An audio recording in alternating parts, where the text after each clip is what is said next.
નમસ્કાર, જય શ્રી કૃષ્ણ, જય હિન્દ. હજારો વિડીયો છોડીને તમે એજ્યુકેશનના વિડીયો પર ક્લિક કરી છે ને, મતલબ કે તમે કંઈક શીખવા માંગો છો. અને જે શીખે છે ને એ હંમેશા જીતશે છે. જીતની આ સફરમાં હું છું જેસી સર તમારી સાથે. અને આપણે બોર્ડના પેપરના એમસીક્યુ પાર્ટનું સોલ્યુશન કરી રહ્યા હતા અને આજે આપણે ઓગસ્ટ 2020ના કેમેસ્ટ્રીના પેપરના એમસીક્યુ લઈને ઉપસ્થિત થયા છીએ. તો ચાલો મિત્રો, લેક્ચરની શરૂઆત કરીએ. સૌથી પહેલો એમસીક્યુ નજર સમક્ષ તમારી સામે છે કે તમને આપ્યું છે એક સંયોજન કે જેમાં બે તત્વો છે. એક તત્વ એમ છે ને એક તત્વ એન છે. અને જો એન તત્વ છે ને સીસીપી રચના બનાવે ને તો એમ પરમાણુઓ સમચતુષ્ફલકીય છિદ્રના 1/3 ભાગની અંદર રોકાયેલા રહે છે. કેટલા ભાગની અંદર રોકાયેલા છે? ધ્યાનથી જુઓ. 1/3 ભાગની અંદર રોકાયેલા રહે છે. બરાબર છે? તો 1/3 ભાગની અંદર રોકાયેલા રહે છે તો સંયોજનનું સૂત્ર શું થશે એવો તમને સવાલ પૂછવામાં આવે છે. તો સૌથી પહેલાં આપણે સંયોજનનું સૂત્ર કયું થશે એના માટે જોઈશું કે એન સીસીપી રચના બનાવે છે ને તો શું થાય. ચાલો, સૌથી પહેલાં એન સીસીપી રચના બનાવે છે તો જુઓ, સીસીપી રચના હોય કે એચસીપી રચના હોય કે એફસીસી રચના હોય, કોઈ ફરક પડતો નથી. એકમ કોષ દીઠ પરમાણુની સંખ્યા Z = 4 જ થશે. એનો મતલબ એ થયો કે સર એન તો 4 જ થવાના છે. તો સર હવે વાત કરીએ એમની.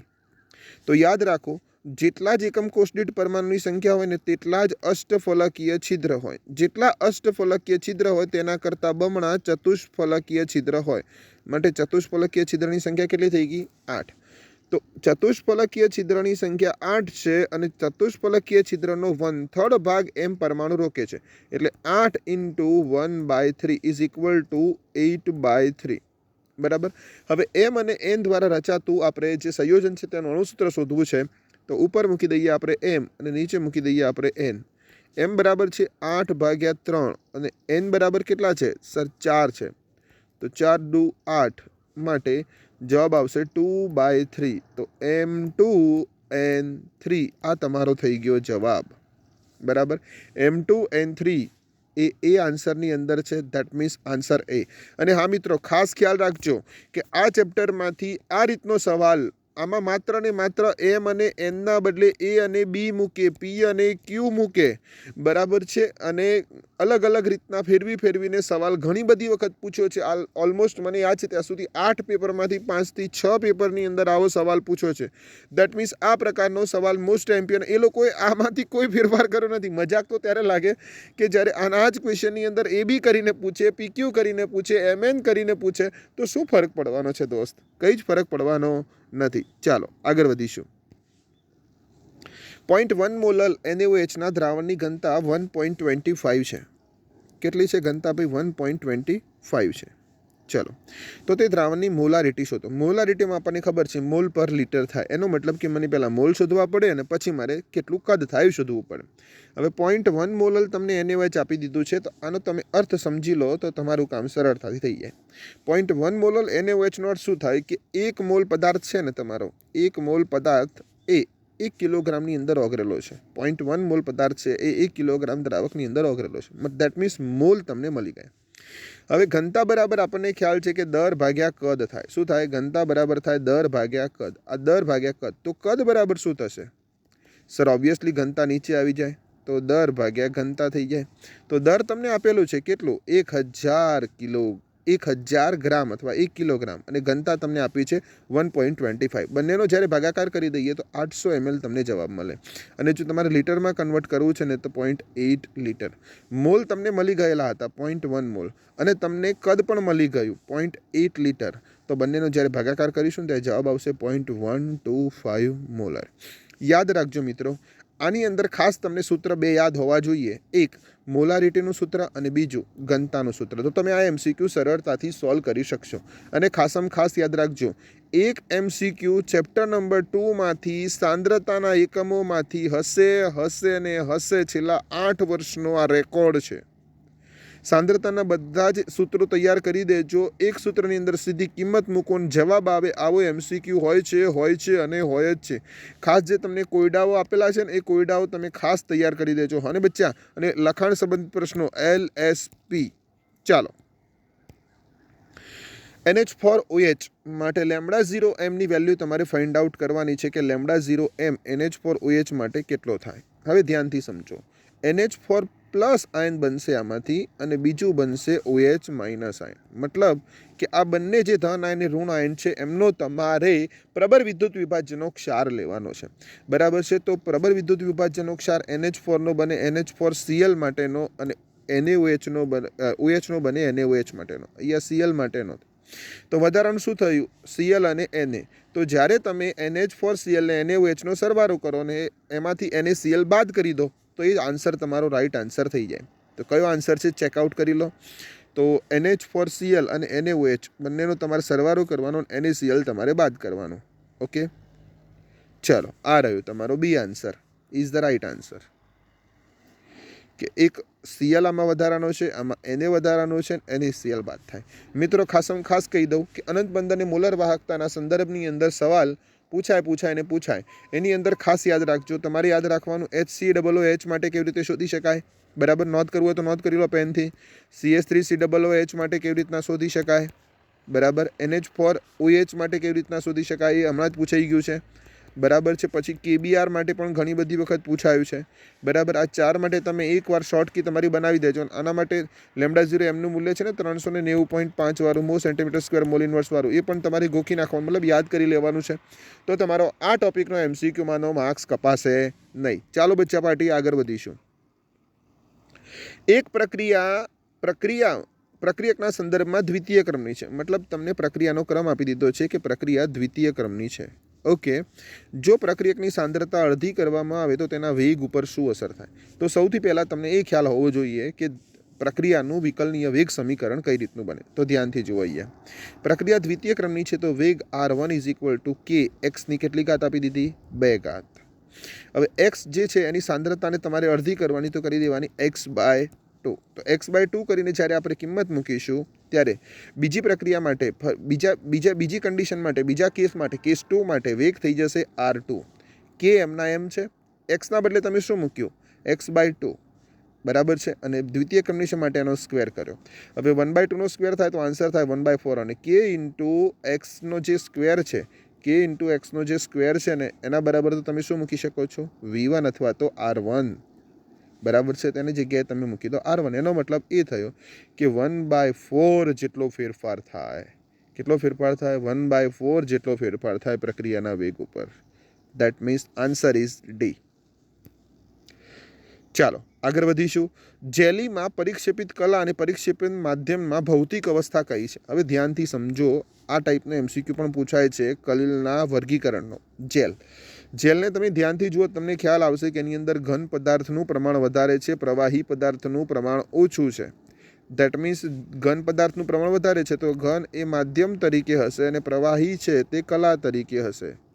બરાબર છે. તો પ્રવાહી કલા હોય, પહેલું કલા છે માટે પ્રવાહી પહેલું શોધો. ઓકે, આ રહ્યું C ની અંદર. તો that means C is the right answer. Okay, તમારે કોમેન્ટમાં મને જણાવવાનું છે કે પ્રવાહી કલા અને પ્રવાહી માધ્યમ હોય તે સમયે કયા પ્રકારનો કલિલ બને. કોપર મેટે Cu2S ને FeS ખાસમ ખાસ આ રહ્યું D. Cu2S ને FeS. પણ ખાસ તમારી પાસે જો પેન હોય તો નોંધી લેજો. અને આ રીતે પણ પૂછે છે કોપર 1 સલ્ફાઇડ, એ વખતે ગોટે ચડશો. પછી પૂછે આયર્ન 2 સલ્ફાઇડ.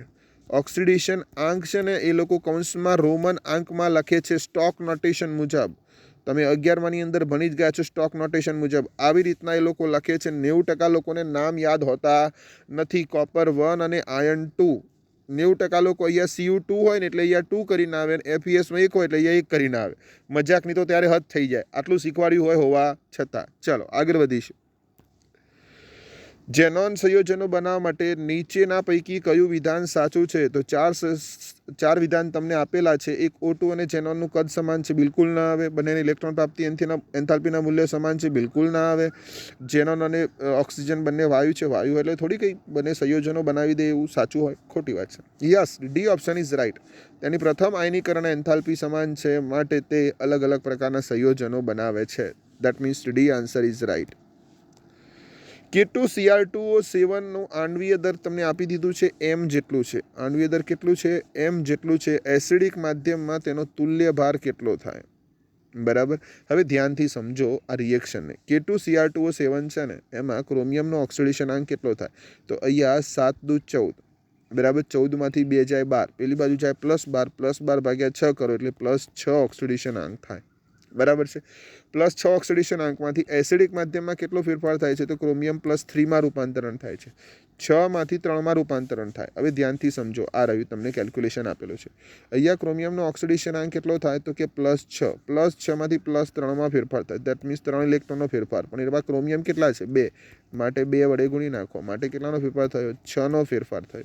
તો તમારે m/6 કરવું પડે. શું કરવું પડે? m/6 કરવું પડે. હવે ધ્યાનથી સમજજો, આ જ ક્વેશ્ચન ચેન્જ કરીને પૂછી લે છે અને એ વખતે એ લોકો રાખે છે MnO4-1 અને સેમ એસિડિક માધ્યમ જ્યારે બને Mn2+, તો અહીંયા ઓક્સિડેશનાંક +7 થાય અને અહીંયા ઓક્સિડેશનાંક +2 થાય. તો કેટલા ઇલેક્ટ્રોનનો ચેન્જીસ થાય તમારે મને કહેવાનું? તો 5 ઇલેક્ટ્રોનનો ચેન્જીસ થાય. તો પછી તેનો તુલ્ય ભાર કેટલો થાય એ તમારે મને કોમેન્ટમાં જણાવવાનું છે. તુલ્ય ભાર, એનો આણ્વીય દર હું એમ લઈ લઉં છું, તો એનો એસિડિક માધ્યમની અંદર તુલ્ય પ્રક્રિયા કરે ત્યારે તુલ્ય ભાર કેટલો થઈ શકે? જેમ તમે ક્રોમિયમમાં બનાવ્યો ને કે 6 હતો માટે m/6 થાય, તો KMnO4ની અંદર MCQ નંબર 8માં KMnO4 કરીને મને તમારે આન્સર કોમેન્ટ કરવાનો છે. હું જોઉં તો ખરા કે કેટલા સિન્સિયરલી તૈયારી કરે છે. પછી એક સરસ મજાનું સંકીર્ણ આપી દીધું છે અને સંકીર્ણ સંયોજનનું IUPAC નામ તમને જણાવવાનું કીધું છે.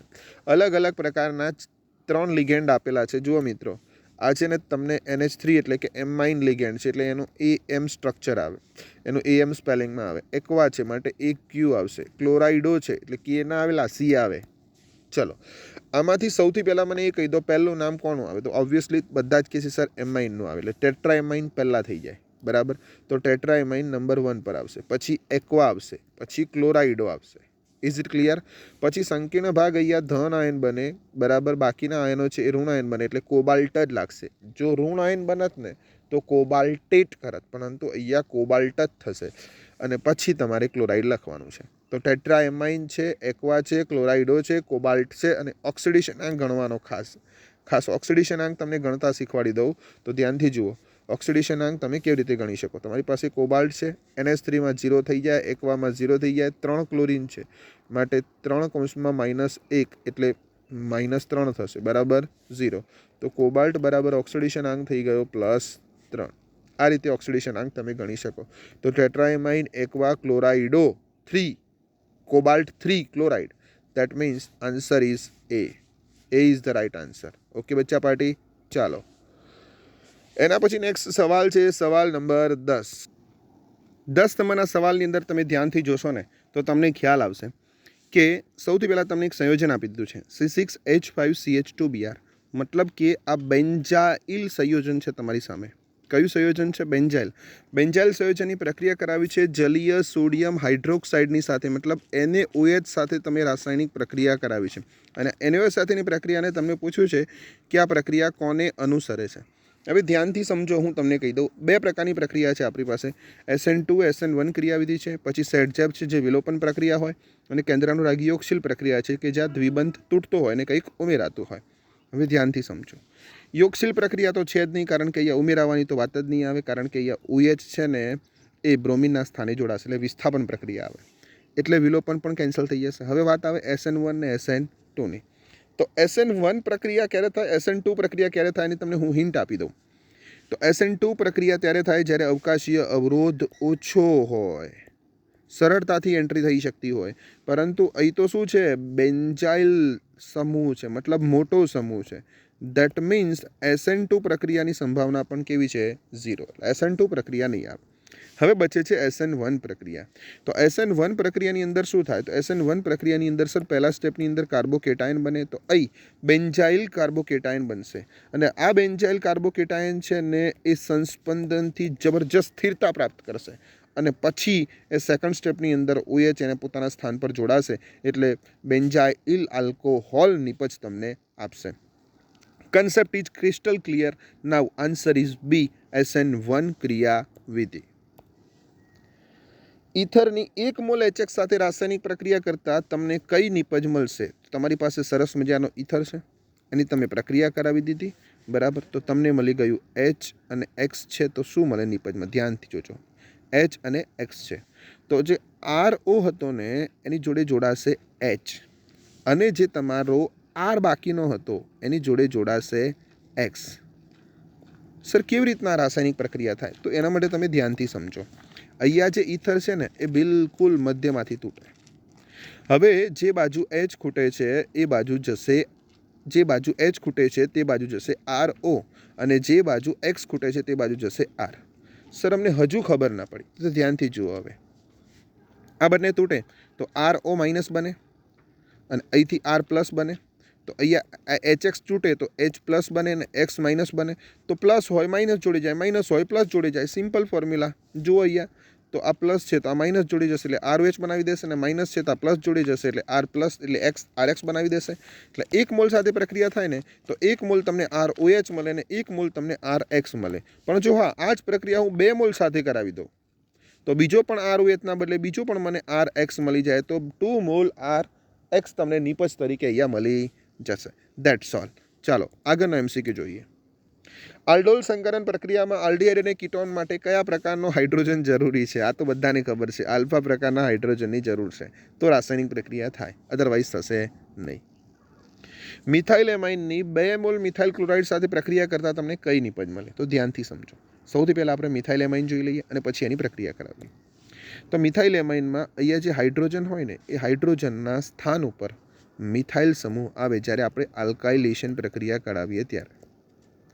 હવે અહીંયા 2 હાઇડ્રોજન છે તો મેક્સિમમ 2 મિથાઇલ સમૂહ આલ્કાઇલેશન પ્રક્રિયાથી અહીંયા એન્ટર થઈ શકશે. તો એક મિથાઇલ સમૂહ ઓલરેડી હતો અને 2 મિથાઇલ સમૂહ નવા આવ્યા. એક મિથાઇલ સમૂહ ઓલરેડી હતો જ પ્રક્રિયકનો તમારી પાસે. આટલો જે ભાગ છે ને મિત્રો એ પ્રક્રિયકનો છે, અને બાકીના જે 2 સમૂહ આવ્યા ને નવા સમૂહ, બાકીના જે 2 સમૂહ આવ્યા તે આ છે એ નવા એન્ટર થયા. હવે ધ્યાનથી સમજો. પહેલાં માત્ર ને માત્ર જે તમને મેં રેડ કલરમાં બતાવ્યા છે ને એ તમારા હતા શરૂઆતના, બરાબર, અને પછી જે ગ્રીન કલરમાં એન્ટર થયા ને એ પછી વિસ્થાપિત સમૂહ એન્ટર થયા. તો આ પ્રાથમિક એમાઇન હતો, એકવાર એન્ટર થયું તો દ્વિતીયક એમાઇન બન્યો, 2 વાર એન્ટર થયું તો તૃતીયક એમાઇન બન્યો. સર નામ પરથી ઓળખવા માટે 2 N હોય ને 3 ડિગ્રી હોય, 1 N હોય તે 2 ડિગ્રી હોય, કોઈ N ના હોય ને ડાયરેક્ટ એમાઇન પ્રત્યે લાગેલો હોય તો તે 1 ડિગ્રી હોય. That's all. નામ પરથી ઓળખવું છે, ચેક કરી લો. હવે જુઓ ધ્યાનથી. NN dimethyl ethanamine. ઇથેનેમાઇન કેવી રીતે હોઈ શકે? મિથેનેમાઇન જ હોય ને ભાઈ, ઇથેનેમાઇન ના આવે, બરાબર. અહીંયા તો દ્વિતીયક છે, આ પણ દ્વિતીયક છે. તૃતીયકમાં 2 જ ઓપ્શન હતા, NN ડાયમિથાઇલ મિથેનેમાઇન, કારણ કે અહીંયા મિથાઇલ હતો. જો અહીંયા ઇથાઇલ હોત ને તો આન્સર તમારો ચેન્જ થઈ જાય. ઓકે બચ્ચા પાર્ટી, ચાલો. ફ્રુક્ટોઝમાં કેટલા કિરાલ કાર્બન આવેલા છે? કિરાલ કાર્બનની કન્સેપ્ટ મેં તમને કીધો હતો કે પૂછાય. ચેપ્ટર નંબર 10ની અંદરથી મોસ્ટ MP સવાલ છે પ્રકાશ ક્રિયાશીલતાનો. અહીંયા ધ્યાનથી જોઈ લો તો એક કાર્બન અહીંયા છે, એક કાર્બન અહીંયા છે અને એક કાર્બન અહીંયા છે, જેની 4 સંયોજકતા જુદી જુદી છે, માટે કિરાલ કાર્બનની સંખ્યા થઈ જશે ફ્રુક્ટોઝની અંદર 3. હોમવર્કમાં તમારે એક કામ કરવાનું છે, મને ગ્લુકોઝમાં કિરાલ કાર્બનની સંખ્યા કેટલી થાય જેમાં કાર્બન સાથે 4 જે સમૂહ જોડાયેલા છે જુદા જુદા હોય એ તમારે મને કોમેન્ટમાં જણાવવાનું છે. તમારી કોમેન્ટની હું રાહ જોઈ. બચ્ચા પાર્ટી, કયો પોલિમર સંઘનન પોલિમરાઇઝેશન પ્રક્રિયાથી મળે છે?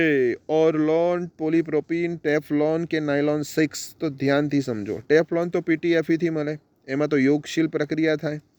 પોલીપ્રોપીનમાં પણ યોગશીલ પ્રક્રિયા થાય, ઓરલોનમાં પણ યોગશીલ પ્રક્રિયા થાય. નાયલોન 6ની અંદર જે કેપ્રોલેક્ટમ છે એ કેપ્રોલેક્ટમ પહેલાં પાણી સાથે જોડાય અને બનાવે એમિનો કેપ્રોઇક એસિડ, અને પછી તે સંઘનન પ્રક્રિયા દ્વારા વોટર મોલેક્યુલ દૂર કરીને બનાવે છે નાયલોન 6, પોલીએમાઇડ વર્ગનો સરસ મજાનો polymer. That means answer is A.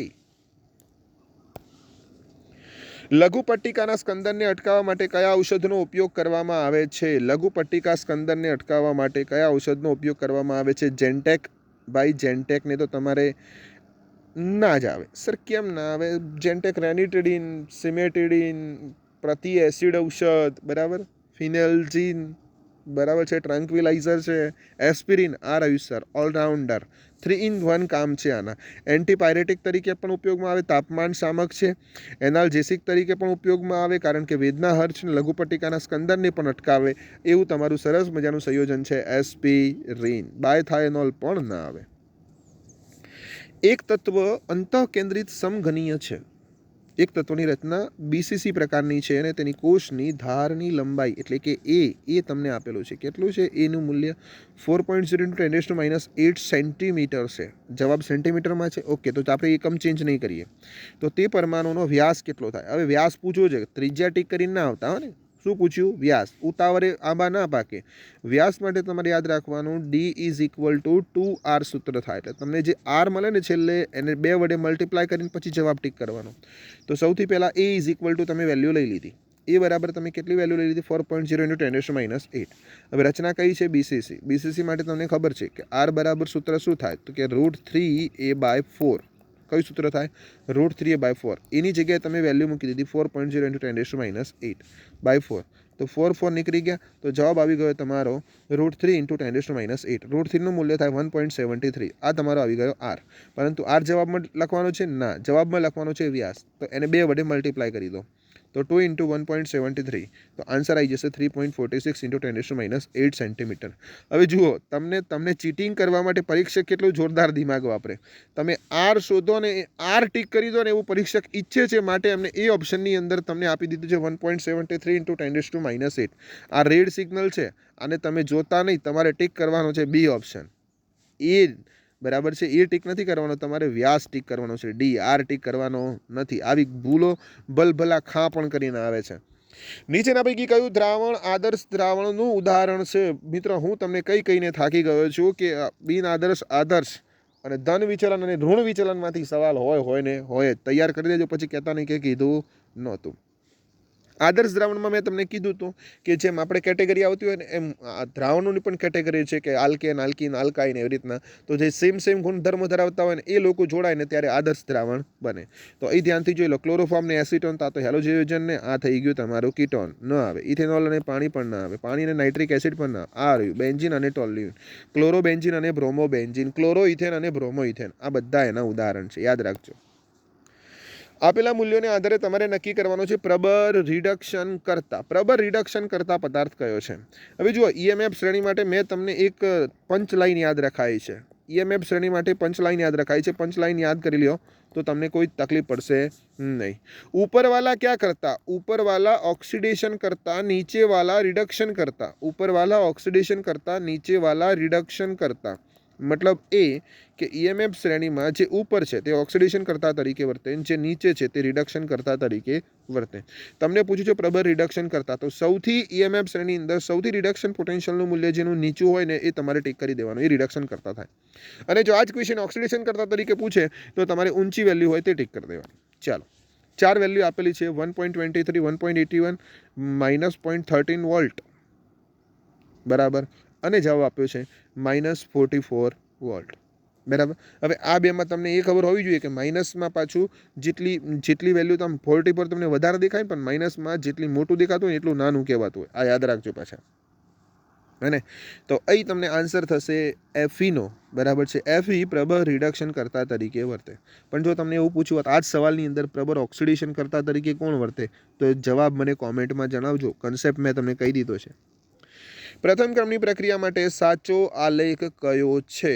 તો પ્રથમ ક્રમની પ્રક્રિયા આવે અને લોગ ના આવે એવું બને નહીં. તો લોગ તો આવે જ. તો પહેલાં તો લોગવાળા આલેખ કેટલા છે શોધો. તમે ધ્યાનથી જોઈ લો. પહેલો આલેખ પણ નથી, બીજો આલેખ પણ નથી, ત્રીજો આલેખ પણ નથી. ડી જ છે. છતાં પણ આપણે તમારી જાણકારી માટે સમીકરણ જોઈ લઈએ. તો સમીકરણ ધ્યાનથી જુઓ. log R0/R = KT/2.303 અને y = mx + c સાથે તમે સરખાવશો તો તમને ઢારની વેલ્યુ મળી જશે K/2.303. That's all. ચલો આગળ વધીશું. નેક્સ્ટ સવાલ. વર્ણાત્મકતાને આધારે તમારે જણાવવાનું છે કે CO ની હાઇડ્રોજન સાથે નિકલ ઉદ્દીપકની હાજરીમાં પ્રક્રિયા થાય. કોની હાજરીમાં? નિકલ ઉદ્દીપકની હાજરીમાં પ્રક્રિયા થાય તો કઈ નિપજ મળે? હું તમને બધી નિપજ કહી દઉં, ચિંતા ન કરો. આ એક સરસ મજાની પ્રક્રિયા આપી છે CO અને H2 ની. એમાં નિકલ ઉદ્દીપકની હાજરીમાં પ્રક્રિયા કરાવશો તો તમને મિથેન નિપજ મળશે. પણ બચ્ચા પાર્ટી કોઈ એમ કે મને મિથેન નથી ગમતો, હું બીજા ઉદ્દીપકનું વર્ણન કરીશ, હું બીજા ઉદ્દીપકનું સિલેક્શન કરીશ, હું સિલેક્શન કરીશ કોપરનું, તો શું તે વખતે મિથેન જ નિપજ મળશે? જવાબ છે ના. જો કોપરનું સિલેક્શન થશે ને તો જવાબ મળશે મિથેનાલ. અને જો હા ક્રોમિયમનો ઓક્સાઇડ છે, ઝિંકનો ઓક્સાઇડ છે અને કોપરનું સિલેક્શન થશે ને તો જવાબ મળશે મિથેનોલ. ઓકે બચ્ચા પાર્ટી. વધારે શુદ્ધતાવાળું ટીન ટીન ટીન એસેન તમારે મેળવવું છે તો તમારે શું કરવાનું? દ્રવ્ય ગલન કરવાનું. એમાં કોઈ જ ઓપ્શન છે નહીં. આ ક્વેશ્ચન બહુ બધી વાર રિપીટ થઈ ગયો, હું હવે સમજાવીશ પણ નહીં. તમે પણ ડાયરેક્ટ ટીક કરી લો. તમારે મને એ કહેવાનું વાન આર્કેલમાં કોણ આવે? સર, વાન આર્કેલની અંદર ટિટેનિયમ આવે ને ઝિર્કોનિયમ આવે. સંજ્ઞા પણ યાદ રાખવાની, નામ પણ યાદ રાખવાનું. મોન્ડ કાર્બોનિલમાં કોણ આવે? એનઆઈ એટલે કે નિકલ આવે. બરાબર છે. નિસ્યંદનમાં કોણ આવે? તમારે મને કોમેન્ટમાં કહેવાનું. હેલોજનનો કયો ઓક્સો એસિડ સૌથી પ્રબળ છે? હેલોજનનો નહીં, કોઈ પણનો ઓક્સો એસિડની તમને પ્રબળતા ચેક કરવાનું કે તો તમારે એક બ્રહ્માસ્ત્ર યાદ રાખવાનું. શું બ્રહ્માસ્ત્ર સર? સૌથી પ્રબળ એસિડ તમને પૂછે તો તમારે બ્રહ્માસ્ત્ર યાદ રાખવાનું છે કે જેનો ઓક્સિડેશન આંક ઊંચો તે સૌથી વધારે પ્રબળ એસિડ થાય. બરાબર, ઓક્સિડેશન આંક ઊંચો એની એસિડિક પ્રબળતા વધારે થાય. આટલી બાબત તમારે યાદ રાખવાની છે. હવે દરેકના તમે ઓક્સિડેશન આંક ગણી લો. બરાબર છે. HOCl તો અહીંયા ઓક્સિડેશન આંક મારા ખ્યાલથી થશે +1. 2માંથી 1 જશે માટે +1 થશે. અહીંયા 4માંથી 1 જશે માટે +3 થશે. અહીંયા 2 ને 1 3 છે માટે +5 થશે. અને એના પછી ડી ઓપ્શનની અંદર 4 દુ 8માંથી 1 જાય +7 થશે. હવે ઓક્સિડેશન આંક વધારે કયો છે? ડી ઓપ્શનમાં જ છે, માટે એની એસિડિક પ્રબળતા વધારે થશે. અને આ જ ક્વેશ્ચન આ લોકોએ JEE ને નીટ વાળાએ પૂછી લીધો. તે સમયે કહેલું હતું. બરાબર, JEE વાળાએ પણ પૂછ્યો, નીટ વાળાએ પૂછ્યો કે એસિડિક પ્રબળતાના ક્રમમાં ગોઠવો. તો આપણે ક્રમમાં ગોઠવી દઈએ. લો, આમ ના આવડી ગયું. ક્રમમાં ગોઠવવાનું +1 +3 +5 અને +7. આ ચડતા ક્રમમાં ગોઠવી દીધું. બરાબર છે કે ઓક્સિડેશન આંકને આધારે એસિડિક પ્રબળતાનો ચડતો ક્રમ. હવે આ સવાલ તમને પૂછ્યો છે, બહુ સરસ મજાનો સવાલ છે, પણ સવાલની અંદર પૂછવામાં થોડુંક વધારે સારું કેવી રીતના પૂછી શકાય એ પણ હું તમને કહીશ. Mnનું ઉચ્ચતમ ફ્લોરાઇડ સંયોજન Mn4 છે, જેમાં Mnનો ઓક્સિડેશન આંક +4 છે. Okay, good. પછી બીજું ઓક્સાઇડ સાથેનું સંયોજન છે Mn2O7, જેમાં Mnનો ઓક્સિડેશન આંક +7 છે. આની બદલે તમે લખી શકતા હતા MnO4 -1. એમાં પણ ઓક્સિડેશન આંક કેટલો છે? +7 છે. ચિંતાનો વિષય નથી. આવું કેમ બને છે? તો યાદ રાખો, ફ્લોરિન જે છે ને એ સિંગલ બોન્ડ બનાવે, અને જ્યારે ઓક્સિજન છે ને એ ડબલ બોન્ડ બનાવે. એટલે ફરક તો પડવાનો જ નહીં. અને 1 ઇલેક્ટ્રોનની ડિમાન્ડ હોય અને 2 ઇલેક્ટ્રોનની ડિમાન્ડ હોય. બરાબર, તો ધ્યાનથી સમજો. ઓપ્શન કયો તમારી સામે છે આપણે જોઈ લઈએ. ફ્લોરિનની વિદ્યુત ઋણતા ઓક્સિજન કરતાં વધારે છે. તો તમે વધારે બનાવો ને, ક્યાં ના પાડી આપણે. ફ્લોરિનમાં ડી કક્ષક નથી, આને કોઈ લેવા દેવા નથી. સહસંયોજક બંધમાં ફ્લોરિન માત્ર એક જ બંધ બનાવે, બિલકુલ સાચી વાત છે. જ્યારે ઓક્સિજન છે ને દ્વિબંધ બનાવે. બરાબર, ભગવાનના ઘર સુધીની સાચી વાત. તો તમારો C answer is the right answer. પછી એક સરસ મજાનો સંકીર્ણ તમને આપી દીધું છે અને પૂછ્યું છે કે આની અંદર સમઘટકતા કઈ થાય. યાદ રાખો મિત્રો, તમને સમઘટકતાનો સવાલ હશે. દર પેપરનો રેકોર્ડ છે.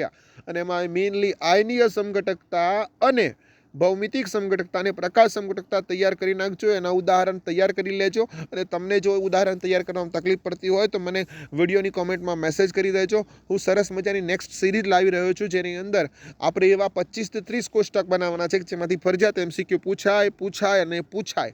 અને બધા જ કોષ્ટક હું તમને શેર કરી દઈશ પરીક્ષાના આગળના દિવસે. એટલે કે લગભગ 15 તારીખે તમારે હું રિવિઝન કરીને જવાનું થશે. Is it clear? ચાલો આગળ વધીશું. PTNS3Cl2 તમને સંકીર્ણ આપી દીધો છે. બરાબર છે. A2B2 છે. શું છે? A2B2. હવે A2B2 આવતો હોય તો ભૌમિતિક સમઘટકતા જ હોય, પૂછવાનો સવાલ જ નથી. પ્રકાશ સમઘટકતા સર ક્યારે આવે? તો જ્યારે અષ્ટફલકીય રચના આવે ને કિલેટ રચના આવે ત્યારે. બંધન સમઘટકતા ક્યારે આવે? ધ્યાનથી સમજજો. બંધન સમઘટકતા ક્યારે આવે? તો જ્યારે એક જ લિગેન્ડ હોય કે 2 તત્વથી જોડાઈ શકવાની ક્ષમતા ધરાવતો હોય તે સમયે તમારે બંધન સમઘટકતા આવે. એના પછી આયનીકારક સમઘટકતા ક્યારે આવે? તો કોમ્પ્લેક્સ ભાગની અંદર અને બહાર આયનો પોતાનું સ્થાન બદલતા હોય તે સમયે આયનીકરણ સમઘટકતા આવે. ચાલો, સરસ મજાનું સંયોજન આપી દીધું છે અને તેનું તમને IUPAC નામ તમને પૂછ્યું છે. તો ચાલો સૌથી પહેલાં આપણે નંબરિંગ આપી દઈએ કે એના નંબરિંગ કયા થશે. તો 1 2 3 4 ટોટલ 4 કાર્બન છે. એ દ્વિબંધને તમને સરળતાથી ક્રમ મળશે 2 3 અને 4. 4 કાર્બન આપી દીધા. 3 નંબરના કાર્બન પર બ્રોમિન છે એટલે 3 બ્રોમો થશે. બરાબર છે. અને 2 નંબરના કાર્બન પર મિથાઇલ છે તો 2 મિથાઇલ થશે. પણ પહેલાં લખવું પડશે ABCDના ક્રમ મુજબ બ્રોમિન માટે 2 બ્રોમો. શું થશે?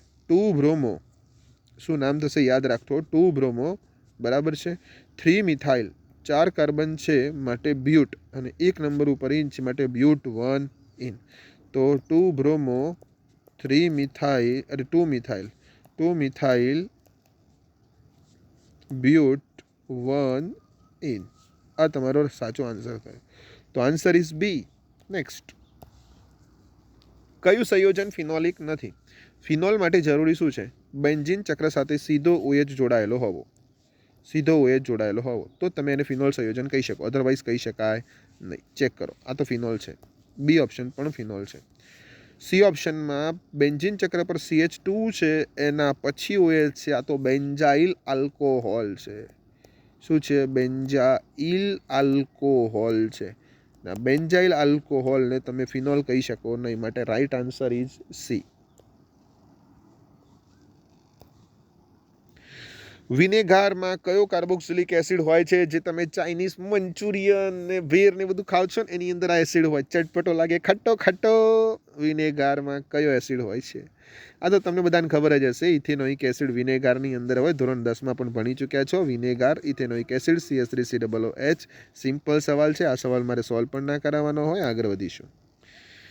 જલીય દ્રાવણમાં ઇથાઇલ વિસ્થાપિત એમાઇનની બેઝિકતાનો સાચો ક્રમ જણાવો. હવે જલીય દ્રાવણની અંદર ઇથાઇલ વિસ્થાપિત એમાઇન છે, ધ્યાનથી સમજો. ઇથાઇલ વિસ્થાપિત એમાઇનમાં બેઝિકતાનો ક્રમ મેં તમને 2 વસ્તુ યાદ રાખવાની કીધી છે, આજે હું તમને કહી દઉં. મિથાઇલમાં તમારે યાદ રાખવાનું છે 213. કેટલા યાદ રાખવાના? 213. અને ઇથાઇલમાં તમારે યાદ રાખવાના છે 231. સર આ શું બોલ્યા? 213 ને 231 હમણાં ના ખબર પડે. હવે જો, ઇથાઇલ મોટો એટલે આપણે મોટો રાખ્યા, એમાં મોટો ક્રમ રાખવાનો. મિથાઇલ નાનો એટલે એમાં નાનો ક્રમ રાખવાનો. આ છે જલીય એમાઇનની બેઝિકતાનો ક્રમ. જોઈ લો, 231 થઈ ગયો ઇથાઇલ માટે. અને જો મિથાઇલ માટે પૂછે ચેન્જ કરીને તો એમાં 213 યાદ રાખવાનું. Sweet and simple, short trick છે ભૈયા. નીચેના પૈકી કયો પ્રોટીન પાણીમાં અદ્રાવ્ય છે? કયો પ્રોટીન પાણીમાં અદ્રાવ્ય છે? તો જોઈ લો. ઇન્સ્યુલિન તો દ્રાવ્ય રાખવું જ પડે, નહીં તો ભૂકા નીકળી જાય, ડાયાબિટીસવાળા લોકો મરી જાય પછી. બરાબર, ચલો. ઇન્સ્યુલિન પાણીમાં દ્રાવ્ય છે. માયોસિન, મારુસિન રેસામય પ્રોટીન છે, માટે તે પાણીમાં કેવો છે? અદ્રાવ્ય છે. બીજો એક છે કે જે વાર, ઊન અને રેશમમાં હોય છે. હું એનું નામ નહીં કહું, તમારે મને કોમેન્ટમાં એનું નામ કહેવાનું. જોઈએ તો ખરા કેટલા લોકો મારા આજ્ઞાંકિત વિદ્યાર્થીઓ છે ને મારા કયા મુજબ કોમેન્ટ કરે છે ને તૈયારી કરે છે. બરાબર, કેટલા લોકો ખાલી વિઝિટ માટે આવે છે. ચાલો જોઈએ. માયોસિન છે, પછી બીજો વાર, ઊન અને રેશમની અંદર એક છે કે જે પાણીમાં અદ્રાવ્ય છે. પછી આલ્બ્યુમિન પણ પાણીમાં દ્રાવ્ય છે. કાંસકા અને વાસણોના હાથા બનાવવા માટે કયો પોલિમર વપરાય છે? ભાઈ, કાંસકા અને વાસણોના હાથા બનાવવા માટે કયો પોલિમર વપરાય છે? એ જ પોલિમર કે જે લાઇટની સ્વિચ, પ્લગ, પિન વગેરે બનાવવા માટે પણ વપરાય છે. તો આન્સર થઈ જશે sir, right answer is Bakelite. બરાબર છે, એ બેકેલાઇટ છે, બીજું કંઈ નથી. એસ્પાર્ટિક એસિડ અને ફિનાઇલ એલેનાઇનમાંથી બનતો એસ્પાર્ટમ કયા પ્રકારનો મિથાઇલ એસ્ટર છે? બરાબર છે. તો સર આમાં તો તમને કન્ફ્યુઝન થવાનું છે. બરાબર છે, તો યાદ રાખો, અહીંયા એસ્પાર્ટિક એસિડ છે ને પછી ફિનાઇલ એલેનાઇન છે. બરાબર, તો આ બંને દ્વારા કેવી રીતના એસ્પાર્ટિક એસિડ COOH નો સંદર્ભ આવે, ફિનાઇલ એલેનાઇન. બરાબર છે, આ તમારું સરસ મજાનું એમિનો એસિડ છે. અને એમિનો એસિડ જ્યારે એકબીજા સાથે જોડાય ને ત્યારે હંમેશા કયો બંધ બનાવે? ડાયપેપ્ટાઇડ બંધ બનાવે. બરાબર, બહુ બધા બાળકોને મિસ્ટેક થતી હોય છે. બરાબર, એ મિસ્ટેકને આપણે દૂર કરી દઈશું, ચિંતા કરતા નહીં. ચાલો, અને હા, ખાસ ડાયસ્ટર બંધ ક્યારે બને એ પણ તમારે ચેક કરવાનું છે. બરાબર, ગ્લાયકોસિડિક જોડાણ ક્યારે બને એ પણ હું તમને કહીશ. ફોસ્ફોડાયસ્ટર બંધ ક્યારે બને એ પણ હું તમને કહીશ. જુઓ, સમજો, આ છે ને DNA RNAમાં બને. ગ્લાયકોસિડિક જોડાણ છે ને તમારે ક્યાં બને? યસ, સેકેરાઇડના અણુઓ એકબીજા સાથે જોડાઈને ત્યારે બને. ડાયસ્ટર બંધ ક્યાં બને એ તમારે મને કહેવાનું. અન્ય ઘન પદાર્થમાં ઊંચી સંયોજકતાવાળો ધન આયન ઉમેરવામાં આવે તો કેવા પ્રકારની ક્ષતિ ઉદ્ભવે? ઊંચી સંયોજકતાવાળો ધન આયન ઉમેરવામાં આવે, માનો કે સોડિયમ છે, તો સોડિયમની અંદર તમે સ્ટ્રોન્સિયમ ઉમેરી દો તો શું થશે? તો સર અશુદ્ધિ થશે ને. સોરી, સ્ટ્રોન્સિયમ +2 હોય. બરાબર છે, તો એ શું થશે? અશુદ્ધિ થશે. તો અશુદ્ધિ થશે તો અશુદ્ધિની ક્ષતિ જોવા મળશે. બરાબર, શોર્ટકીને ફ્રેન્કલ તો તમારી ચવાયેલી ક્ષતિ છે. સમુદ્ર અને નદીનું મુક્ત ત્રિકોણની રચના બનાવવા માટે કઈ પદ્ધતિ જવાબદાર છે? ભાઈ, કલીલ જ આવે. શું આવે? કલીલ આવે. તો સર કલીલમાં શું થાય? તો કલીલ દ્રાવણ જે છે ને પાણીમાં, કલીલ દ્રાવણ બનેલું હોય ને નદીના પાણીમાં, એ જ્યારે દરિયા સાથે મળે ને ત્યારે દરિયાનું ખારાશવાળું પાણી છે ને એ ખારાશમાં રહેલા જે સોડિયમ આયનોને જે ખરા ને એનું સ્કંદન કરી નાખે, માટે આન્સર એ છે સ્કંદન. કયા સ્ફટિકમાં ધારની જે લંબાઈ છે એ A does not equal to B does not equal to C નથી? ચલો, મોનોક્લિનિક, રોમ્બિક સલ્ફર અને ટ્રાયક્લિનિકમાં તો હોય જ, કારણ કે આ ત્રણેય દિવાસરીની પેટી જેવા છે. દિવાસરીની પેટી, ઘણા લોકો એને માચિસ પણ કહે છે, એ ત્રણેય જેવા છે. એટલે માચિસને તમે ધ્યાનથી જોશો તો તમને ખ્યાલ આવી જ જશે. બરાબર, A બરાબર B બરાબર does not equal to C ના સંદર્ભમાં. બરાબર. હવે બાકી છે કોણ? તો ષટકોણીય. ષટકોણીયની અંદર કેવું હોય સર? ષટકોણીયની અંદર A અને B બંને સમાન હોય, C છે ને એ જુદો જુદો હોય. બરાબર. તો તમારો રાઈટ આન્સર શું થઈ જશે? C. રાઈટ આન્સર થશે C. અને આના માટે આપણી એક શોર્ટ કી પણ છે ઓર્થોરોમ્બિક માટે, યાદ રાખવાની, ખબર છે ને? દિવાશ્રીની પેટીમાં પોણા 200 સલ્ફરની તીલીઓ આવેલી છે. તો દિવાશ્રીની પેટી ઓર્થોરોમ્બિક, એનો શેપ થઈ ગયો પોણા 200. પોટેશિયમ નાઇટ્રેટ 200 એટલે BaSO4 અને રોમ્બિક સલ્ફર એ એના ઉદાહરણ છે. આવી સરસ મજાની ટ્રીક તમારે જોઈએ છે મને કોમેન્ટમાં જણાવજો. મારી પાસે બધાની ટ્રીક છે ને હું બધાની ટ્રીક તમને જણાવીશ. સરસ મજાના વેલ્યુ આપેલી છે તમને. આર્ગોન છે, CO2 છે, HCHO છે, CH4 છે, અને KHના વેલ્યુ તમને આપેલા છે. શાના વેલ્યુ આપેલા છે? KHના તમને વેલ્યુ આપેલા છે. અને કહ્યું છે કે તમે આ વાયુઓને દ્રાવ્યતાના ચડતા ક્રમમાં ગોઠવો. હવે જુઓ, KHની વેલ્યુ અને દ્રાવ્યતાને કેવી રીતના સંબંધ છે તમને ખબર પડી જાય તો તમે ગોઠવવામાં સરળતા પડે. તો ધ્યાનથી યાદ રાખ, ધ્યાનથી જોજો. જેટલું KHનું મૂલ્ય વધારે હોય ને એટલી એની દ્રાવ્યતા ઓછી હોય. જેટલું KHનું મૂલ્ય વધારે હોય તેટલી દ્રાવ્યતા એની ઓછી હોય. તો KHનું મૂલ્ય વધારે શામાં છે? ચેક કરો. આ રહ્યું, સૌથી વધારે વેલ્યુ છે ને એ પહેલી છે. એનો મતલબ એ છે કે આર્ગન છે ને સૌથી ઓછી વેલ્યુ ધરાવે. એના પછી નંબર 2 પર ચેક કરો. આ રહ્યું નંબર 2 પર. એના પછી આ નંબર 3 પર આવે અને આ આવે નંબર 4 ઉપર. ધેટ મીન્સ તમે ધ્યાનથી જોઈ લો, પહેલા નંબર ઉપર તમારો આર્ગન આવે સૌથી ઓછું, એના પછી તરત બીજા નંબર ઉપર CO2 આવે, એના પછી તરત ત્રીજા નંબર ઉપર આવે CH4 અને 4 નંબર ઉપર સૌથી વધારે માટે આવે HCHO. આથી તમારે ખાલી માત્ર એટલું યાદ રાખવાનું છે કે દ્રાવ્યતા અને KHનું મૂલ્યમાં સંબંધ કેવો છે? તો સંબંધ એમનો વ્યસ્ત સંબંધ છે. આટલી બાબત તમે ખાસ યાદ રાખજો. 500 કેલ્વિન તાપમાને વેગ અચળાંકની વેલ્યુ તમને આપેલી છે 0.02 સેકન્ડ ઇનવર્સ છે. વેગ અચળાંક તમને K આપી દીધો છે. જુઓ, ધીમે ધીમે આપણે આઈડેન્ટિફાઈ કરતા જઈશું કે કઈ વેલ્યુ આપેલી છે. 500 કેલ્વિન તાપમાન તમને આપેલું છે, દેટ મીન્સ તમને T આપેલું છે. જોજો, એક આપણે ડિનોટ કરતા જવાનું. વેગ અચળાંક છે 0.02 સેકન્ડ ઇનવર્સ છે, એટલે કે Kની વેલ્યુ તમને આપેલી છે. એના પછી નેક્સ્ટ સક્રિયકરણ ઉર્જા આપેલી છે, દેટ મીન્સ તમને EAની વેલ્યુ આપેલી છે. અને એના પછી નેક્સ્ટ આર્હેનિયસ અચળાંકની વેલ્યુ એટલે કે એની વેલ્યુ તમને શોધવાની છે. ઘણા બધા વિદ્યાર્થીઓની કમ્પ્લેન હોય છે કે સર અમને એક્ઝામ્પલ નથી આવતા, એક્ઝામ્પલના અમારા બધા માર્ક્સ જતા રહે છે. હવે હું તમને કહું છું એક્ઝામ્પલના તમારા બધા માર્ક્સ હું નહીં જવાતો. કેમ? કારણ કે દરેક ચેપ્ટરમાં આપણા 3 થી 4 સૂત્રો છે. એ 3 થી 4 સૂત્રોમાં હું તમને મૂલ્ય તારવતા શીખવાડી દઈશ. મૂલ્ય તારવીને તમારે કિંમત મૂકીને ટ્રાય કરવાનો છે. તમને પૂરેપૂરા માર્ક્સ નહીં તો અડધા માર્ક્સ તો મળશે ને મળશે. That's my promise. ચલો, તો તમને આ બધું T આવતો હોય, K આવતો હોય ને આ બધા 4 પદ આવતા હોય એવું તમારે સૂત્ર મને શોધીને કહેવાનું છે. તો સૂત્ર સર તમારી નજર સમક્ષ જ છે. log K = log A minus E/2.303 RT. હવે તમારે કરતા કોને બનાવવાનું છે? આર્હેનિયસને. તો આ પદ આખું ઉપાડીને પેલી બાજુ મૂકી દેવાનું. તો આ પ્રમાણે થઈ જશે. હવે ધ્યાનથી સમજજો, અહીંયા શું થશે? તો અહીંયા તમારે Kની વેલ્યુ મૂકી દીધી, Eની વેલ્યુ મૂકી દીધી, 2.303 Rની વેલ્યુ મૂકી દીધી, TVની વેલ્યુ મૂકી દીધી. આ બધાની વેલ્યુ મૂક્યા પછી જ્યારે તમે કેલ્ક્યુલેશન કરશો તો તમને અહીંયા લોગની વેલ્યુમાંથી મળશે -1.70. આ બધાની કેલ્ક્યુલેશનથી મળશે 1.90 × 42, 1.9042. બરાબર. હવે ધ્યાનથી સમજજો. આને બોલવામાં અલગ અલગ હોય છે, બોલવાનો કોઈ મતલબ નથી. 1.9042 આવી રીતના પણ તમે બોલી શકો છો, કોઈ ચિંતા નહીં. લખતા આવડવું જોઈએ, બોલતા ના આવડે ચાલે. બરાબર.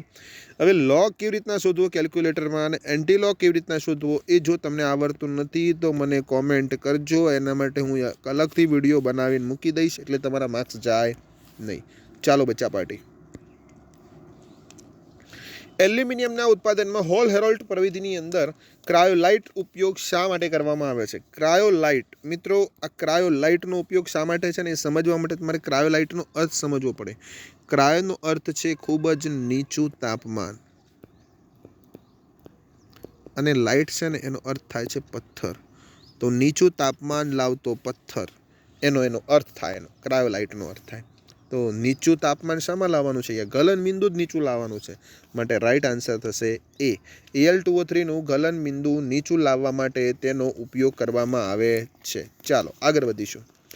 N2O5માં અબંધકારક ઇલેક્ટ્રોન યુગ્મની સંખ્યા કેટલી છે? અબંધકારક ઇલેક્ટ્રોન યુગ્મ તમારે ગણવાના છે. ધ્યાનથી સમજજો. હને અહીંયા હું તમને એક ઇન્ડિકેશન આપી દઉં જરાક બંધ રચનાની અંદર. અહીંયા આ પ્રમાણેનો સવર્ગ બંધ છે ને અહીંયા પણ સવર્ગ બંધ છે. હવે ધ્યાનથી ગણતા જોયો. 3, 2 5, 2 7 ને 3 10 અને 2 12. ટોટલ કેટલા થયા? 12 થયા. That's all. સર પણ અમને આની અંદર આનું બંધારણ દોરવામાં અમને તકલીફ પડે છે. તો સર બંધારણ દોરવાનું કેવી રીતના યાદ રાખવાનું? તો બંને બાજુ પહેલાં મેં નાઇટ્રોજન મૂકી દીધા. 5 ઇલેક્ટ્રોન હતા, મેં પહેલાં બંને બાજુ 2 આપી દીધા. બરાબર છે. અને પછી એક બચ્યો અને મેં વચ્ચે મૂકી દીધો અને પછી જોડી દીધો. જેટલી બંધ રચના બાકી છે એટલા તમારે ઇલેક્ટ્રોન મૂકતા જવાના, તમારું કામ થઈ જશે. ચલો. PCl5ની કોની સાથેની પ્રક્રિયાથી POCl3 નિપજ મળતી નથી? યાદ રાખો, POCl3 નિપજ ક્યારે ના મળે? તો જે સમયે તેની પ્રક્રિયા કરવામાં આવે ત્યારે ક્લોરાઇડનું વિસ્થાપન થતું ન હોય ત્યારે. તો ક્યારે ના મળે તો જોઈ લો. અહીંયા SO2Cl2માં થાય જ, CH3COOHમાં થાય, આલ્કોહોલમાં પણ થાય, પાણી સાથે થાય નહીં. દેટ મીન્સ આન્સર ઇઝ એ. નીચેના પૈકી સૌથી વધુ સ્થાયી સંકીર્ણ કયો? તો સ્થાયી સંકીર્ણ માટે પહેલી વ્યાખ્યા આપણી એ છે કે પ્રબળ લિગાન્ડ જોડાયેલો હોવો જોઈએ તો સ્થાયી સંકીર્ણ. નિર્બળ લિગાન્ડ જોડાયેલો તો ના હોય. બીજી વ્યાખ્યા છે કે પ્રબળ ઉપરાંત જો કિલેટ રચના બનતી હોય તો તે સૌથી વધારે સ્થાયી હોય. તો અહીંયા H2માં કિલેટ બને ના, NH3માં બને ના, ઓક્ઝલેટમાં કિલેટ બને. અને હું તમને કહું એક વાત યાદ રાખજો, જનરલી આ સ્થાયી સંકીર્ણમાં છે ને ઓક્ઝલેટ વાળો જ ખાસ પૂછે છે. બહુ બધી વખત આ જ પૂછ્યો છે. હવે ગોખી નાખવાનું, યાદ કરી લેવાનું તમારી મરજીનો વિષય છે. ચાલો આગળ વધીશું. નીચેના પૈકી કયો સંકીર્ણ રંગીન દ્રાવણ બનાવતો નથી? જેમની પાસે અયુગ્મિત ઇલેક્ટ્રોન ના હોય ને ભાઈ તે રંગીન દ્રાવણ બનાવે નહીં. બરાબર. જેમની પાસે અયુગ્મિત ઇલેક્ટ્રોન હોય તે બનાવે. હવે ધ્યાનથી જુઓ, 4 કોમ્પ્લેક્સનો આપણે સ્ટડી કરીશું. હવે સમજો, અહીંયા તમારી પાસે જો 3Dમાં ઇલેક્ટ્રોન હોય અયુગ્મિત તો રંગીન દ્રાવણ બને, અધરવાઇઝ બને નહીં. પહેલો COCl NH3 5 + 2, તો આની અંદર -1 થાય એટલે ટોટલ ઓક્સિડેશન અંક +3 થાય. +3 ની અંદર 3D6 થાય. દેટ મીન્સ બનાવશે. ચલો. નંબર 2 પર ટિટેનિયમ +3 છે. ટિટેનિયમ +3 ની ઇલેક્ટ્રોનિક રચના 3D1 થાય તો માટે બનાવશે. ચલો નેક્સ્ટ પ્લસ. Cu+2 છે. Cu+2 ની અંદર 3D9 થાય, યુગ્મિત ઇલેક્ટ્રોન છે માટે બનાવશે. NiCO4 ની અંદર બરાબર છે. NiCO4 ની અંદર અહીંયા +2 નહીં આવે. બરાબર છે. NiCO4 ની અંદર નિકલ છે. નિકલની ઇલેક્ટ્રોનિક રચના થઈ જશે 4s2 3D8. પરંતુ સર અહીંયા તો 2 ઇલેક્ટ્રોન હોઈ શકે ને યુગ્મિત? ના. પ્રબળ લિગેન્ડ આવે ને જેનો કાર્બોનિલ તરીકે ઓળખો છો એ ઇલેક્ટ્રોનનું યુગ્મીકરણ કરી દે છે અને પછી ડી કક્ષકની સંકરણની અંદર ઉપયોગ કરે છે. માટે અયુગ્મિત ઇલેક્ટ્રોનની સંખ્યા કેવી થઈ જશે? 0. તે પ્રમાણે ઝીંકનું સંયોજન હોય ને તેમાં પણ અયુગ્મિત ઇલેક્ટ્રોનની સંખ્યા 0 હોય. ત્યાં પણ દ્રાવણ રંગવિહીન બને. કયો પદાર્થ અગ્નિશામક છે? બચ્ચા પાટી નોંધી લેજો. ચેપ્ટર નંબર 10 નો છેલ્લો ટોપિક. પછી કહેતા નહીં કીધું નહોતું. છેલ્લો ટોપિક એટલે પોલીહેલો સંયોજનના ઉપયોગો. એમાંથી દર વર્ષે એક MCQ હોય અને હોય જ. ગેરંટી. છેલ્લા 8 વર્ષના બોર્ડના પેપર ચેક કરી લેજો. ચલો નેક્સ્ટ. અરે હા, આનો જવાબ તો કહેતા જાઓ સર. કહેવો પડશે? હા ચલો કહી દઈએ તમને આનો જવાબ શું થાય. અગ્નિશામક તરીકે કોણ વપરાય? CCl4. જોયું, નામ તમને નથી આપેલું. નામ શું થાય? તો 4 છે માટે ટેટ્રા, ક્લોરો અને પછી મિથેન. That's all. ફિનોલ અને ઇથેનોલને વિભેદિત કરવા માટે કઈ સાદી કસોટી છે? એના માટેની 4માંથી એક જ કસોટી છે. કારણ કે ફિનોલ અને ઇથેનોલ બંને સોડિયમ ધાતુ સાથે પણ પ્રક્રિયા આપે છે. બરાબર. નિર્જળ જળ NCl2 અને સાંદ્ર HCl સાથે પણ પ્રક્રિયા આપી શકે, પણ તટસ્થ FeCl3 સાથે અલગ રંગ આપે છે. જેમ કે ફિનોલ છે ને એ જાંબલી રંગ આપે છે, જ્યારે ઇથેનોલ તટસ્થ FeCl3 સાથે યોગ્ય રીતે પ્રક્રિયા કરતો નથી. માટે એ ચોક્કસ પ્રકારનો જાંબલી લાલ રંગ આપતો નથી. તમે તેને વિભેદિત કરી શકો છો. પ્રાથમિક, દ્વિતીયક અને તૃતીયક એમાઇનના સંયોજનના મિશ્રણને અલગ કરવા માટે કયો પ્રક્રિયક વપરાય? હિન્સબર્ગ. બેન્ઝીન ચક્ર ઉપર SO2Cl આવેલો હોય. બરાબર છે. Benzene sulphonyl chloride. તો તમે એને હિન્સબર્ગ પ્રક્રિયક તરીકે ઓળખો છો અને એનો ઉપયોગ તમે પ્રાથમિક, દ્વિતીયક અને તૃતીયક એમાઇનને અલગ કરવા માટે કરો છો. પ્રાથમિક એમાઇન સાથે પ્રક્રિયા આપે છે, દ્વિતીયક એમાઇન સાથે પ્રક્રિયા આપે છે, તૃતીયક એમાઇન સાથે રાસાયણિક પ્રક્રિયા આપતો નથી, કારણ કે હાઇડ્રોજન નથી. કયા વિટામિનની ઉણપથી રુધિર કંઠાવાનું પ્રક્રિયાનો સમયમાં વધારો થાય છે? તો એનો રાઈટ આન્સર થઈ જશે વિટામિન કે. સર તમે ડાયરેક્ટલી કેવી રીતે જવાબ કહી દીધો? અમને તો આ વિટામિનમાં લોચો જ પડે છે, મિક્સ જ થઈ જાય છે. તો મિક્સ ના થાય ને એના માટે મેં શોર્ટ કી બનાવી છે. મારી ચેનલ પર જાઓ, બરાબર, અને જે શોર્ટ્સ મૂકેલા છે ને એ દરેકની અંદર વિટામિનની મેં શોર્ટ કી બનાવેલી છે. લગભગ 4 શોર્ટ કી છે. એ શોર્ટ કી તમે તૈયાર કરી લો. વિટામિનમાં ક્યારેય ભૂલ પડે તમે મને ફોન કરજો. નીચેના પૈકી કયો પોલિમર બાયોડિગ્રેડેબલ છે? બાયોડિગ્રેડેબલમાં તો PHBB છે, નાયલોન 2, નાયલોન 6 છે. એ પ્રકારના છે, શોધી લો એમાં કોણ છે. સર સૌથી પહેલાં તો તમને આપેલો છે ક્લોરોપ્રીન વાળો, ના આવેલા. ગુનાએન છે, ના આવે, બરાબર. એના પછી આ રહ્યો, યસ, PHBB, પોલીહાઇડ્રોક્સીબ્યુટેરેટ કો બીટા હાઇડ્રોક્સીવેલેરેટ. ટોટલ 4 કાર્બન થઈ ગયા. બ્યુટેરિક એસિડના, યસ. અહીંયા 5 કાર્બન થઈ ગયા. વેલેરિક એસિડના, yes. C double bond OH, yes. C is the right answer. Biodegradable છે. બેક્ટેરિયાના સૂક્ષ્મજીવોના વિસ્તારમાં પ્રતિજીવીઓ માત્ર એક જ સૂક્ષ્મજીવ, ભાઈ મર્યાદિત થઈ ગયો. આ તો એક જ ઉપર અસર કરે, બીજા ઉપર અસર ના કરે, આ મર્યાદિત કહેવાય. બધા ઉપર અસર કરે ને તો જોરદાર કહેવાય, બાકી એક જ પર અસર કરે તે મર્યાદિત કહેવાય. મર્યાદિત હોય ત્યારે મર્યાદિત સ્પેક્ટ્રમ આવે. કયા સ્પેક્ટ્રમ દ્વારા અભિવ્યક્તિ થાય? તો મર્યાદિત સ્પેક્ટ્રમ દ્વારા અભિવ્યક્તિ થાય. આ યાદ રાખવાનું. હવે કોઈ એવી ગોળી લાવો તમે કે જે માત્ર એક જ જીવ પર અસર કરે, તો એનો ઉપયોગ તો મર્યાદિત થઈ ગયો કહેવાય ને, માટે એના માટે મર્યાદિત છે. આ રીતના યાદ રાખવાનું. ન્યુક્લિયોસાઇડ બને ત્યારે શર્કરાના કયા કાર્બન સાથે બેઝ જોડાય? તો તમારી પાસે આવી સરસ મજાની શર્કરા હોય, બરાબર. એ શર્કરાનો જે આ પહેલો કાર્બન હોય ને, પહેલો કાર્બન, આ પહેલા કાર્બન પર સરસ મજાનો બેઝ તમારો બેસી જાય એટલે બની જાય ન્યુક્લિયોસાઇડ. અને અહીં તમારો જે 5મો કાર્બન હોય ત્યાં જો ભવિષ્યમાં બેસી જાય ફોસ્ફેટ, તો બની જાય ન્યુક્લિયોટાઇડ. અને આ ફોસ્ફેટ પાછો ઉપરની બાજુ C3 કાર્બન સાથે જોડાયેલો, એટલે ફોસ્ફેટમાં C3 પણ આવે ને C5 પણ આવે. જ્યારે બેઝની વાત આવે ને, બેઝ જ્યારે ન્યુક્લિયોસાઇડ બનાવે ત્યારે માત્ર ને માત્ર કેવું આવે? C1 કાર્બન જ આવે. માટે એ આન્સર. જો ન્યુક્લિયોટાઇડ પૂછ્યું હોય અને ફોસ્ફેટ પૂછ્યું હોત કે કયા કાર્બન સાથે જોડાય, તો C5 આવે.